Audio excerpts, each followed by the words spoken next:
Dito ako sa room mga pangga at sobra lumalabas na talaga yung dugo. Tingnan nyo. Lumalabas na siya. Sobrang dami na, para akong nahihilo na kasi parang dami ng dugo na wala. Dumami na talaga yung dugo doon. So, tinatry ko lang mag-relax dito. Pero sinabihan ko na yung anak ko kanong tawagan niya if ever parang mawala ako sa sarili. Mawala. Hindi ko na kaya. So, yun. So, kumakain nga pala. Kumakain ako dito. Dito ako sa bed ngayon. Ito pagkain ko, lugaw. So, yun. Lumalabas talaga yung dugo niya. Lumalabas na talaga. So now, I wake up so early. It's so pain in my head. And my neck. In my neck.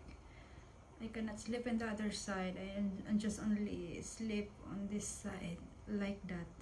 But, in the hang on siya. Parang makabitay yung ulo ko. Bakit? Feel ko kasi pag dito sa side, feel ko yung dugo pumapasok sa ulo ko. Feel ko lang. I don't know kung ganun talaga.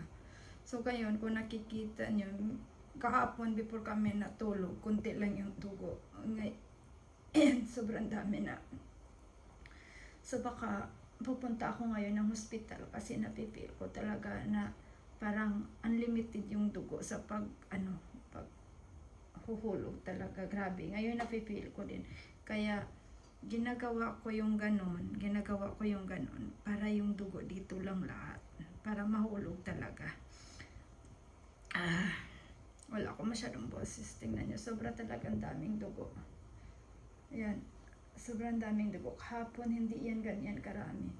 At feel ko parang tumigas siya, nag-sticky siya kasi nga sa sobrang dami na.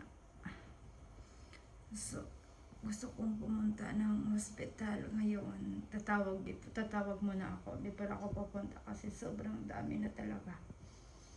Sabi naman kahapon, before ako umuwi, wala yung dugo. Ayan, umuwi ako. At yung taxi, sinakyan ko.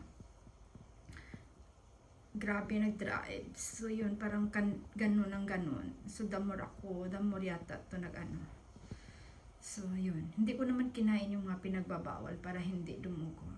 Pero dumugo pa din.